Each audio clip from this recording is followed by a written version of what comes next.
Hola a todos, bienvenidos a Cultivate Tips. Espero tengan un día fantástico y estén listos para conocer sobre la sociedad homérica. En este video hablaremos de la cuestión homérica, la temática de la poesía homérica y la realidad histórica, la sociedad descrita por Homero, Homero y Micenas, la sociedad homérica, aspectos de la Odisea, rasgos de la sociedad descritos por Homero y la controversia sobre los aspectos históricos descritos. Y sin más demora, empezamos. La cuestión homérica. Los problemas planteados por Homero en la Ilíada y la Odisea son tratados como literatura hasta el descubrimiento de la ciudad de Troya por Schliemann. Posteriormente, en los años 50, con el desciframiento de las tablillas micénicas en lineal B, se plantearán diferencias con Homero, generándose la llamada cuestión homérica. La redacción de los poemas data entre los siglos 8 y 7 a.C.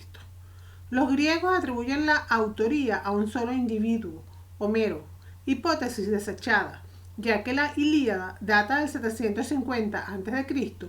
y la Odisea a finales del siglo 8 a.C. Este tema generó gran polémica desde el siglo XVIII, generándose dos corrientes. Analistas recelan de la única autoría de las obras, debido a contradicciones, anacronismos e imperfecciones. Los unitaristas intentan demostrar la unidad de la composición. La polémica llegó a su fin con la hipótesis de Parry en 1934, el que mediante el estudio de la poesía popular de los pueblos esclavos estableció que los poemas, antes de ser fijados por escrito de forma definitiva, habrían pasado por una serie de etapas en las que se iban creando algunos rasgos significativos de su composición. Las obras tienen como base una larga tradición oral, que los rapsodas, los que cosen cantos, y aedos, cantores, componen y recitan de sitio en sitio, introduciendo modificaciones para adaptarlos a su tiempo, extrapolando elementos para hacerlos más comprensibles a los oyentes, convirtiéndose Homero en el final de la cadena. Los temas eran los de un pasado heroico, imaginado y evocado como real por el poeta. Homero es una terminación y un comienzo, y más de una discrepancia de su obra se explica por esta razón. Las raíces de su creación se funden profundamente en la antigua esfera de la canción heroica oral. Hasta la época alejandrina, en que se acometieron estudios cuidadosos de los poemas y se fijó el texto de los mismos, la transmisión del legado homérico se realizó de una forma un tanto incierta. Primero por los rapsodos o recitadores, más tarde por los maestros de escuela como texto escolar básico, y sobre todo por las ediciones especiales de cada ciudad con destino a los concursos de recitadores en las fiestas locales que habían dado lugar a la proliferación de variantes e interpolaciones en los textos. La pregunta sigue viva. ¿Cuál fue el texto primero y original de los poemas? Odiseo o Ulises fue uno de los héroes legendarios de la mitología griega. Odiseo es caracterizado en los poemas homéricos por su brillantez, astucia y la versatilidad de su carácter. Temática de la poesía homérica y la realidad histórica. La poesía homérica ha sido redactada en el siglo 8 a.C. y tanto por su contenido como por su temática no pretende ser una poesía contemporánea y sí una poesía histórica. Hay un contraste entre el mundo contemporáneo y aquello a que el autor quiere referirlo. No obstante, este mundo contemporáneo irrumpe en la poesía homérica, aún en contra de la intención del autor. El poeta quiere referir un pasado que es la Grecia de mediados del segundo milenio antes de Cristo, donde se había forjado la mayor parte de la mitología griega. Pero ¿constituye esta un recuerdo histórico concreto? ¿Es historia la referencia de los poemas a la guerra de Troya y las peripecias de sus héroes? A finales del siglo XIX, Schliemann sostuvo que la poesía homérica comportaba al menos un fondo de veracidad histórica, y tras diversas excavaciones encontró en la zona de Troya restos identificables con la Troya homérica. Tras él, Blegen concluyó que un estrato arqueológico llamado 7A, datado en 1200 a.C., fecha de la destrucción de Troya coincide con la Troya homérica. También se ha intentado buscar un testimonio escrito contemporáneo de la guerra de Troya y se creyó encontrar en unos textos hititas hacia el 1200 a.C. Page fue el principal impulsor de estas ideas y aportó varios nombres que, procedentes de estos textos, coincidían con los de los hechos históricos: Aiyagua, Acaia, tierra de los aqueos, y Truisa, Troya. Además, Azugua podría ser una comarca de Asia Menor a la que pertenecería Troya como cabeza de partido. No obstante, debido a las objeciones planteadas por los adversarios de estas ideas, el problema de la historicidad de los poemas homéricos sigue sin resolverse, y últimamente se ha estudiado la guerra de Troya tomando como argumento la literatura comparada, aunque este tipo de estudio presenta como dificultad la heterogeneidad de los poemas épicos que se conocen, unos históricos, poema de Mio Cid, y otros ahistóricos, chanson de Roland. La sociedad descrita por Homero. La sociedad homérica se reparte en grupos estrictamente jerarquizados, lo cual determina la posición de cada uno en la sociedad, su participación en la lucha y en las decisiones. Los héroes pertenecen a la aristocracia, son los campeones en el combate y no se integran en una lucha en formación cerrada. Montan en carro, considerado un elemento de prestigio. Se enfrentan con su enemigo individualmente. Parte y regresan en carro al combate, ya sean victoriosos o derrotados. Sus armas son el reflejo de su prestigio.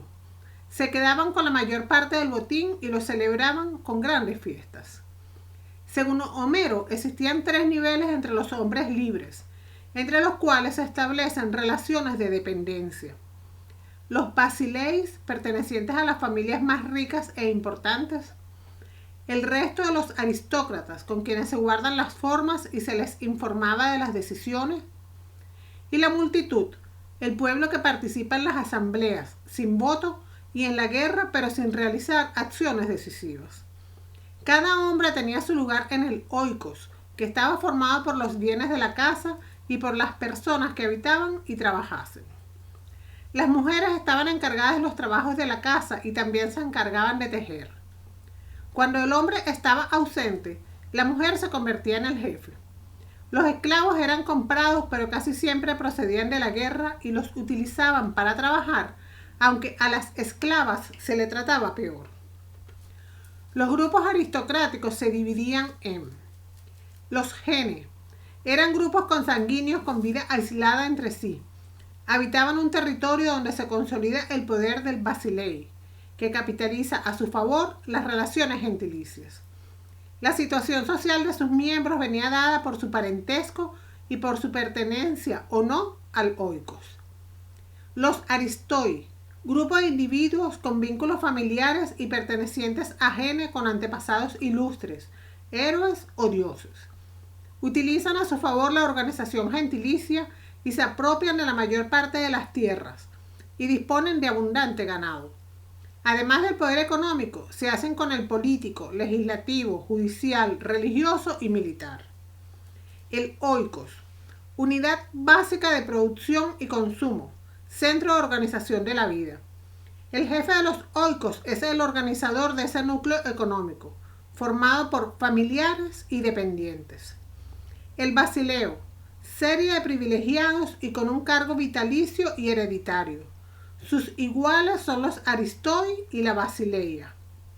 Sus privilegios eran mayor participación en el reparto del botín de guerra, exigencia de regalos a la comunidad, pago por protección, disposición del temenos, tierra especial. La sociedad reflejada en la poesía homérica y su correlato en la realidad social griega eran: el punto de partida para su conocimiento sería el estudio de la arqueología y las tablillas micénicas, es decir, los materiales de ambos períodos y las instituciones que aparecen, pero es difícil por la escasez de información. Se puede deducir lo siguiente. En cuanto a la estructura política, la poesía homérica la recoge bien referida al período micénico, donde hay una civilización palacial cuya cabeza visible es el rey, rodeado de una nobleza nombrada por él con carácter reversible y un complejo aparato burocrático. Pero no existe una estructura religiosa autónoma, ya que el sacerdocio está sometido al poder real. El paralelo en los poemas homéricos lo tenemos en la descripción del reino de Menelao. La monarquía arcaica apenas la conocemos y es difícil ver rasgos comunes con la micénica. En cuanto a la organización social del mundo micénico, la podemos ver clara en los poemas homéricos y está centrada en la unidad de cultivo familiar, oikos.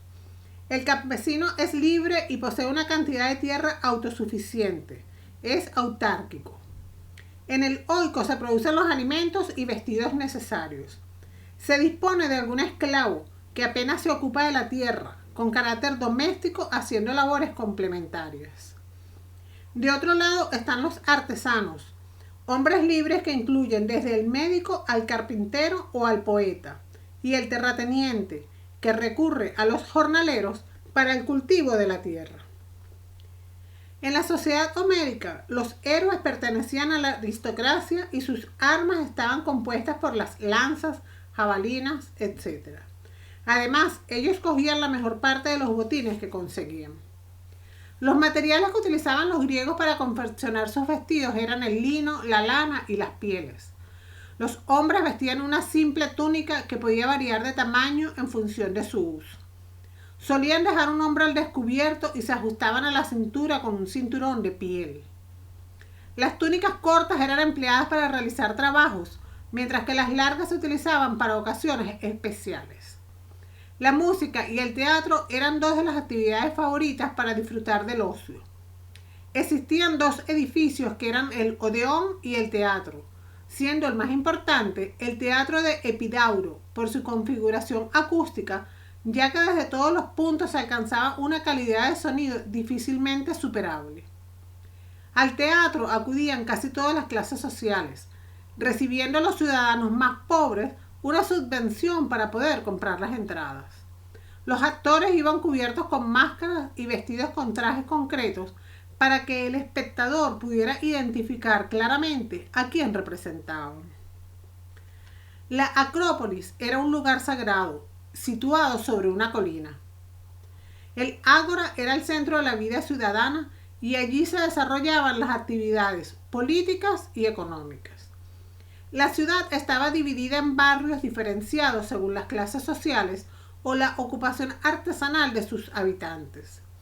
La excepción a este caos urbanístico debió ser la ciudad de Mileto, donde el arquitecto Hipódamo desarrolló una traza cuadriculada, que en su memoria se llamaba también Red Hipodámica. Las casas estaban situadas sin un plan urbanístico preconcebido, con calles estrechas y sinuosas, sin ningún tipo de pavimento y llenas de suciedad. Era frecuente que los niños fueran abandonados por sus padres en las calles. También existía un amplio número de vagabundos que vivían donde les era posible. A pesar de la existencia de un grupo de funcionarios que debían vigilar las vías públicas, el aspecto general de las ciudades egipcias debía ser bastante deplorable. El arte prehelénico se suele dividir en dos períodos, el minoico y el micénico. La etapa minoica tiene lugar en la isla de Creta, situándose cronológicamente entre 1800 y 1450 a.C., mientras que el período micénico se desarrolla en la península del Peloponeso y las costas de Asia Menor entre los años 1400 y 1100 a.C. En ambos momentos se utilizarán las estructuras adinteladas, apareciendo la columna con un papel determinante. Homero y Micenas. Desde el momento en que los trabajos arqueológicos comenzaron a sacar a la luz las realidades materiales del mundo micénico, cuyo impulso procedía del interés de Schliemann por encontrar los escenarios de los poemas homéricos, los objetivos de la investigación histórica se definían en ese sentido.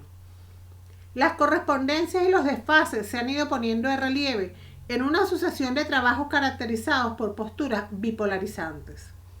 Las mismas actitudes han presidido en gran medida las preocupaciones de quienes se acercaban con ánimo de desentrañar la realidad histórica a las tablillas micénicas, una vez descifrada la escritura lineal B. Los resultados son cada vez más matizados frente a la bipolaridad, que solo admitió el reflejo de la realidad o la falsedad mitificadora como actitudes contrapuestas.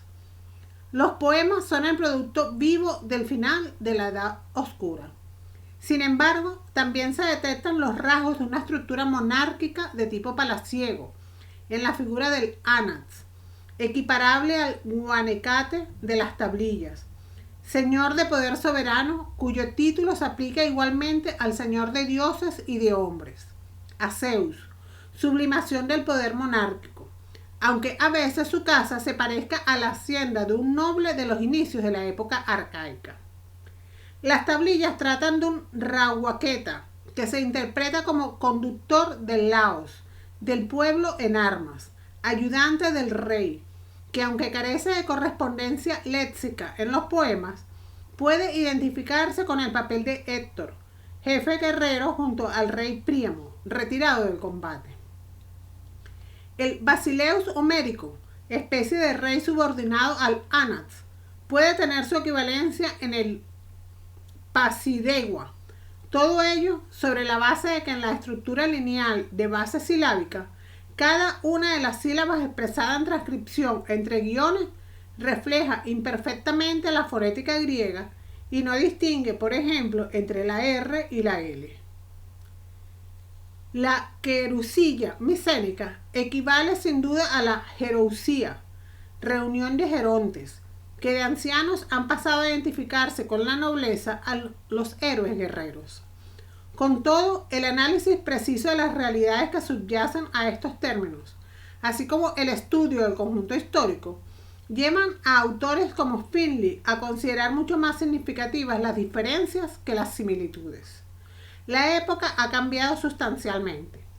La realidad micénica aparece, por tanto, como pura arqueología, y lo que se revela en los poemas es la preocupación de los habitantes de la Grecia del siglo VIII o VII por dar un nuevo valor a su propio pasado. Esta preocupación despierta un espíritu anticuario que hace recuperar recuerdos lejanos, a veces en una confusión donde los anacronismos resultan el elemento más significativo. La sociedad homérica. El punto de partida para su conocimiento sería el estudio de la arqueología y las tablillas micénicas, es decir, los materiales de ambos períodos y las instituciones que aparecen, pero es difícil por la escasez de información. Se puede deducir lo siguiente. En cuanto a la estructura política, la poesía homérica la recoge bien referida al período micénico, donde hay una civilización palacial cuya cabeza visible es el rey, rodeado de una nobleza nombrada por él con carácter reversible y un complejo aparato burocrático, pero no existe una estructura religiosa autónoma, ya que el sacerdocio está sometido al poder real. El paralelo en los poemas homéricos lo tenemos en la descripción del reino de Menelao. La monarquía arcaica apenas la conocemos y es difícil ver rasgos comunes con la micénica.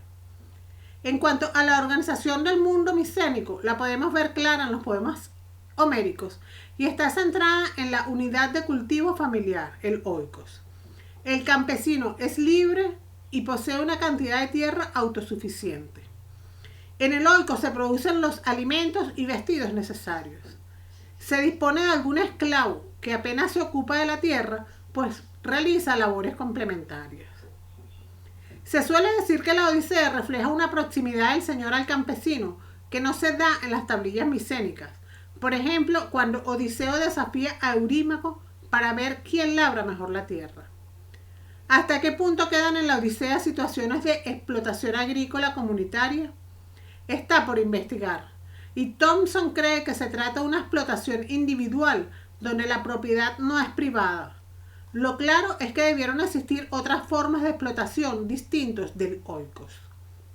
El oikos de Zeus. Según la tradición, la época de Zeus habría traído consigo el trabajo. En cierta medida representaba el final de la Edad de Oro, pero también para el campesino, la época en que a través de su hija Dike, la justicia era posible la concordia entre nobles y campesinos.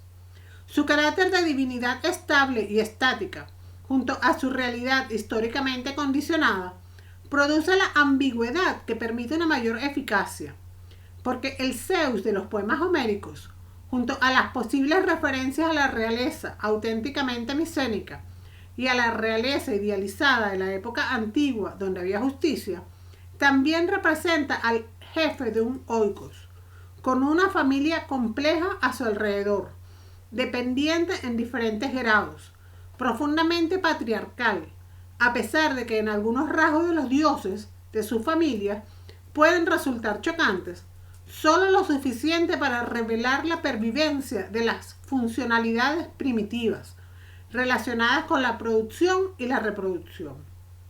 Las diosas pasan a convertirse en sus esposas o sus hijas, y a pesar de los celos de Hera, se le permite la poligamia productora de nuevos dioses o héroes, en lo que también revela los rasgos propios de sociedades primitivas, perdurables por su vigencia como punto de referencia para crear una nueva cohesión actual. En su casa se representa el triunfo del patriarcado dinámicamente, resultado de la concentración del poder, de la victoria sobre seres primitivos y de la integración de las divinidades femeninas. Así, Zeus representa al jefe del oikos, sublimado en sus referencias a la realeza antigua. El etos es exclusivamente el del prestigio, la victoria y la gloria. Aspectos de la Odisea. Sociales. La sociedad de la Odisea se caracteriza por ser hospitalaria y generosa. Esto se puede notar cuando Odiseo siempre le invitaban a quedarse y trataban a sus invitados con lo mejor que tenían. Económicos. La economía de los personajes de la Odisea se basaba fundamentalmente en la agricultura, ganadería, pesca y minería, ya que en la novela se notaba que su alimento principal era la carne de res o pescado con vegetales y su moneda era el oro. Familiares. Las personas se caracterizaban por ser muy unidos con su familia. Un ejemplo muy claro sería cuando la familia de Odiseo lo esperó por 20 años. Y en cada palacio que Odiseo llegaba siempre estaba la familia completa, madre, padre, hijos. Y cuando Odiseo decide reencontrarse con su padre. Aspecto psicológico. Los valores. Los personajes de la Odisea tenían muchos valores como eran el respeto, la hospitalidad, generosidad, amabilidad, aunque a veces eran agresivos. Estos valores se pueden denotar cuando vemos el trato entre los personajes. Como a Odiseo lo recibían y trataban, le regalaban cosas. Y el de la agresividad, cuando Zeus castigó a la tripulación de manera sangrienta. Cuando Odiseo mató a los pretendientes de tal manera y cuando hacían los sacrificios. Las creencias. Los personajes de la Odisea tenían una religión politeísta y antropomórfica, ya que creían en varios dioses y estos tenían características humanas como los sentimientos y las necesidades. Esto se puede ver cuando Atenea se enamora de Odiseo o cuando Poseidón se ofende cuando Odiseo hiere a Cíclope. Sentimientos. Sus sentimientos siempre fueron de codicia y ambición, ya que en la cultura griega siempre se enseñaba la gloria del hombre, es decir, todo lo hacían con el fin de obtener la gloria. Y esto lo podemos ver cuando en la Odisea los dioses le otorgan dones a Odiseo para que pareciese como ellos por su valentía. Los hechos suceden en Troya, Anatolia.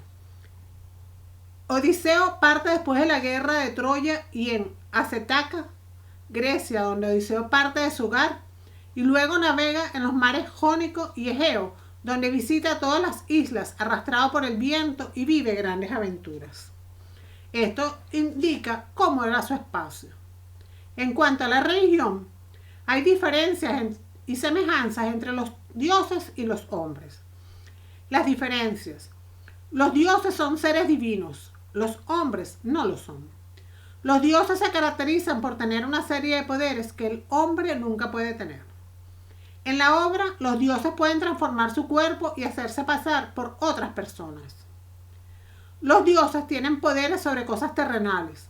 Por ejemplo, Poseidón es el dios de la tierra y el mar, o Eolo, que es el dios del viento, y puede mandar sobre lo que está bajo su poder.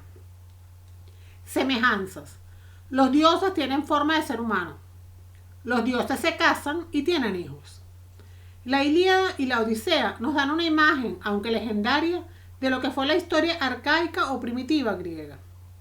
Esta se caracterizó por el paso del régimen patriarcal, basado en el pastoreo y en una religión misteriosa y primitiva, a la vida urbana, con un desarrollo comercial e industrial y una religión organizada. Al surgir las polis o ciudades, los clanes familiares se organizaron en clases sociales, donde la nobleza detectó el poder político y económico, basado en la posesión de la tierra y la actividad agraria. La primitiva monarquía fue sustituida por la oligarquía, gobierno ejercido así por la nobleza griega. Durante este periodo oscuro y confuso debido a las invasiones, se funden los elementos culturales autóctonos y foráneos y se van formando los posteriores estados griegos históricos. La religión griega se caracterizó por ser politeísta, antropomórfica y panteísta. Fue politeísta porque rendía culto a muchos dioses. Creían que los fenómenos de la naturaleza, como el sol, el aire, el mar, etc., habían sido creados por unos seres superiores que tenían su morada en el Olimpo, a los que llamaban dioses. Fue antropomórfica porque los griegos tenían la certeza que sus dioses eran de forma humana, provistos de las mismas pasiones, virtudes y defectos que los hombres. Desde luego que los concebían mucho más altos, más bellos, más inteligentes y más felices que los hombres. Fue panteísta. Los griegos rendían culto a los fenómenos de la naturaleza, como la luz, el sol, el mar, etc. Rasgos de la sociedad descritos por Homero. Homero describe una sociedad basada en el caudillaje. Se trata de una sociedad guerrera en la que cada región tenía una autoridad suprema que habitualmente es hereditaria. Cada caudillo tenía un séquito personal formado por personas que guardaban un alto grado de lealtad. Disfrutaban de una serie de privilegios, las mejores partes en la distribución de botines y la propiedad de un dominio. Tenían una única esposa, pero podían tener numerosas concubinas, aunque hay un caso en el que Homero menciona una situación de poligamia, la del rey troyano Príamo. Las decisiones políticas eran discutidas en un consejo formado por el caudillo y los jefes locales, y luego eran explicadas en la asamblea del pueblo. Los caudillos también tenían la función de presidir los sacrificios ofrecidos a los dioses. Homero describe un tribunal de justicia que juzgaba los delitos, aunque a veces las familias de los implicados podían llegar a un acuerdo privado que sirviera como compensación por el delito cometido, incluso en caso de asesinato. En las relaciones exteriores era importante la hospitalidad, que era una relación en la que los caudillos o embajadores estaban obligados a ofrecerse mutuamente alojamiento y ayuda cuando uno viajara al territorio del otro. Entre los hombres libres citados se encuentran los tetas o siervos, que eran trabajadores libres cuya supervivencia dependía de un escaso salario. También se mencionan los demiurgos, que eran profesionales que tenían una función pública, tales como artesanos, heraldos, adivinos o aedos. La esclavitud también era práctica aceptada en la sociedad descrita por Homero. Los esclavos solían tomarse entre prisioneros de guerra, o bien en expediciones de pillaje. Se citan ejemplos de compra-venta de esclavos y de personas que ya habían nacido siendo esclavos. Los amos a veces recompensaban a sus esclavos concediéndoles tierras o una casa. Se cita la posibilidad de que una esclava pueda acabar convirtiéndose en la legítima esposa de su señor. En cuanto a los valores éticos descritos, se incluyen el honrar debidamente a los dioses, respetar a mujeres, ancianos, mendigos y suplicantes extranjeros, y no deshonrar el cadáver de un enemigo muerto. La incineración es el uso funerario que aparece en los poemas homéricos. La religión era politeísta. Los dioses tenían características antropomórficas y decidían el destino de los mortales. Se realizaban numerosos ritos, tales como sacrificios y plegarias, para tratar de conseguir su ayuda y protección. Aunque se conocía el hierro, la mayor parte de las armas eran de bronce. Homero describe también el uso del carro de guerra como medio de transporte empleado por los caudillos durante las batallas. controversias sobre los aspectos históricos descritos. Desde el siglo VI a.C., Hecateo de Mileto y otros pensadores debatieron acerca del trasfondo histórico de los poemas cantados por Homero. Los comentarios escritos sobre ellos en el período helenístico exploraron las inconsistencias textuales de los poemas. Las excavaciones realizadas por Henry Schliemann a finales del siglo XIX, así como el estudio de documentos de los archivos reales del Imperio hitita, comenzaron a convencer a los investigadores de que podía haber un fundamento histórico en la guerra de Troya. Sin embargo, aunque la identidad de Troya como escenario histórico cuenta con el acuerdo de la mayoría de los investigadores, no se ha podido demostrar que haya existido una expedición de guerra contra la ciudad comandada por atacantes micénicos. La investigación de las épicas orales en idioma croata, montenegrino, bosnio, serbio y en lenguas turcas demostraron que largos poemas podían ser preservados con consistencia por culturas orales hasta que alguien se tomase la molestia de ponerlos por escrito. El desciframiento del lineal B en los años 1950 por Michael Ventris y otros constató una continuidad lingüística entre la lengua anotada por la escritura micénica del siglo XIII a.C. y la lengua de los poemas atribuidos a Homero. Por otra parte, la cuestión de saber a qué época histórica se pueden referir los testimonios de Homero y en qué medida pueden ser usados como fuentes históricas ha constituido el objeto de un largo debate que se encuentra lejos de haber concluido. Algunos estudiosos como John Chadwick sostenían que la Grecia descrita por Homero no se parecía ni a la de su época ni a la de 4 siglos anteriores, mientras que Luigi Achillea Stella destaca que hay un importante legado micénico en los poemas homéricos. Joachim Latax insiste en que el catálogo de naves del canto 2 de la Ilíada recoge la situación de la época del siglo XIII a.C., es decir, de la civilización micénica. En cambio, Moses Finley arguye que lo descrito por Homero no era ni el mundo micénico ni su propia época, sino la edad oscura de los siglos X y IX a.C. En todo caso, una época anterior al desarrollo de las polis en el siglo VIII a.C. Los descubrimientos arqueológicos han aportado ciertos elementos desaparecidos con la caída de dicha civilización, pero cuyo recuerdo, topónimos, objetos, costumbres, etc. guardó Homero. De gran insignificancia, comparado con lo que Homero olvida decir del mundo micénico en el ámbito de las instituciones y de los acontecimientos, aunque los poemas homéricos pretendan ser una descripción de ese mundo desaparecido. Por otro lado, según los datos aportados por las tablillas micénicas del lineal B, se da concordancia entre muchas de las armas mencionadas en los poemas homéricos y armas de la época micénica. El desciframiento de dichas tablillas ha puesto de manifiesto la diferencia entre el mundo micénico y la sociedad homérica. Los palacios micénicos, con su minuciosa burocracia, eran muy diferentes de los reyes homéricos, que tenían una organización mucho menos compleja y en los que no existe la escritura. Homero solo alude en una ocasión a los dorios y no nombra la migración griega a Asia Menor durante la Edad Oscura. Lo anterior ha sido esquematizado por Michael Aston y Pierre Vidal-Naquet, afirmando que existen 3 niveles históricos en Homero: el mundo micénico que el poeta trata de evocar, la Edad Oscura y la época en la que vivió, y no siempre resultará fácil distinguir con claridad lo que pertenece a uno u otro nivel.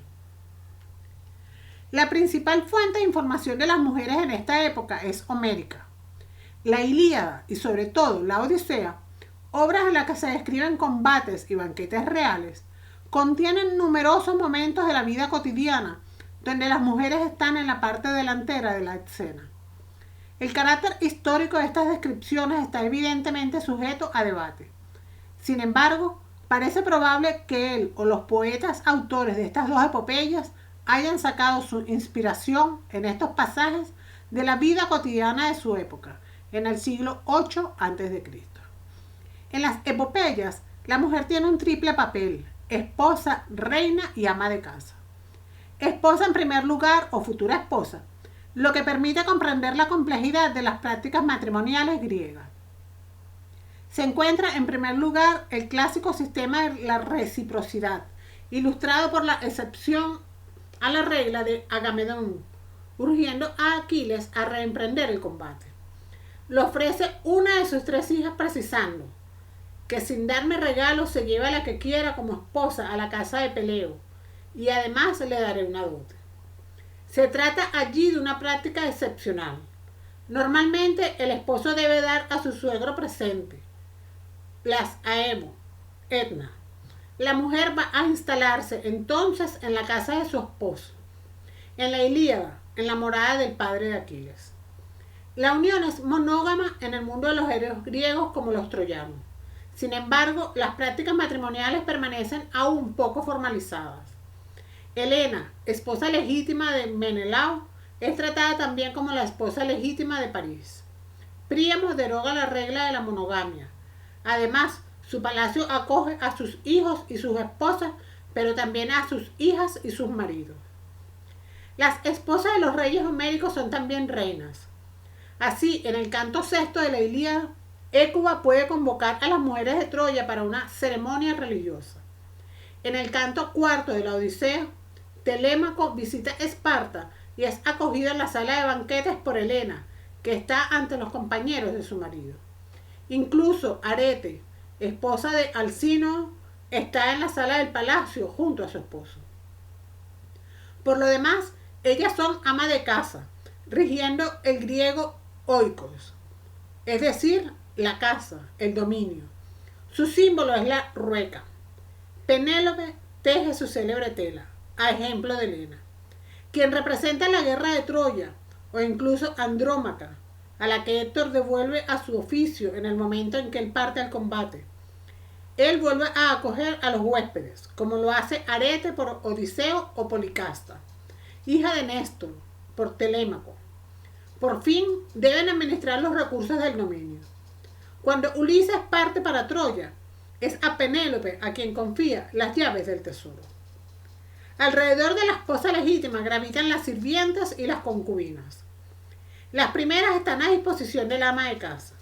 Así, al final de la Odisea, Odiseo mata igualmente a las sirvientes que se habían acostado con los pretendientes.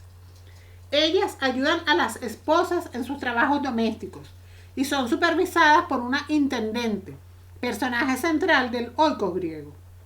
La nodriza ocupa igualmente un lugar importante, atestiguado por el papel jugado por Euriclea, nodriza de Ulises, después de Telémaco, adquirida por 100 bueyes por Laertes, a la que honra al igual que su esposa. Las concubinas son cautivas de guerra, el lote del vencedor, que sirven de dádivas entre reyes, tales como Briseida y Criseida. Cuando Troya es tomada, la mujer y las hijas de Príamo son trofeos para los vencedores aqueos. Las mujeres, cualquiera que sea su estatus, permanecen ante todo sometidas a los hombres, sean los maridos o, como en el caso de Penélope, su hijo Telémaco. Hemos llegado al final de la explicación. Espero les haya gustado. No olvides suscribirte a Cultívate Tips si aún no lo haces. Darle al botón de me gusta si te ayude a conocer mejor este tema. Y puedes dejar tus dudas y comentarios sobre el video en la sección de comentarios. Además, ahora puedes seguirme en mis redes sociales de Cultívate Tips. Que tengas un lindo día. Adiós.